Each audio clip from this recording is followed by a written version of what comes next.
1 0 plus 5 seconds. Lift off normal. That's a marvelous liftoff of PSLV C-60 SpaceX mission on the go.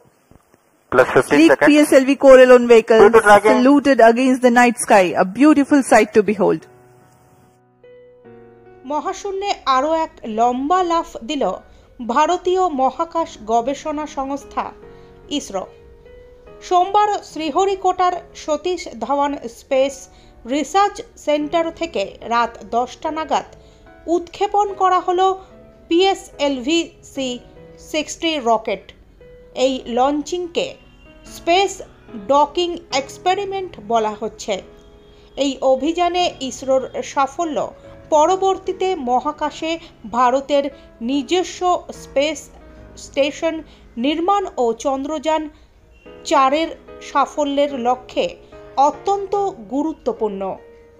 জানা গিয়েছে PSLV C-60-র প্রধান payload হিসেবে রয়েছে দুটি মহাকাশযান, যার প্রথমটি হলো SpaceX-1 ও দ্বিতীয়টি হলো SpaceX-2।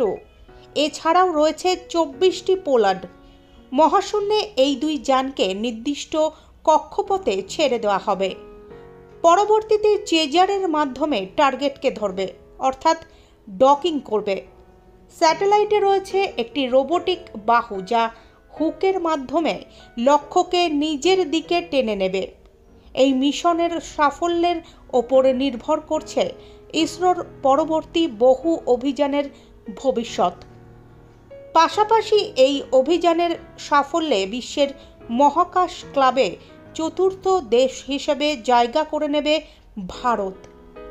এই অভিযান প্রসঙ্গে ইসরো প্রধান এস সোমনাথ বলেন, এতে 5টি মডিউল রয়েছে, যা মহাকাশের একটি নির্দিষ্ট কক্ষে আলাদা আলাদা সময়ে ছেড়ে দেওয়া হবে এবং পরে সেগুলিকে ডক করা হবে।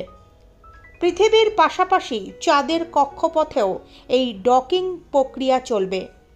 চন্দ্রযান 4-এর অভিযানের লক্ষ্যে এই মিশন অত্যন্ত গুরুত্বপূর্ণ, কারণ এই অভিযানে আমরা চাঁদের মাটিতে নামব এবং সেখান থেকে আবার ফিরে আসব পৃথিবীতে।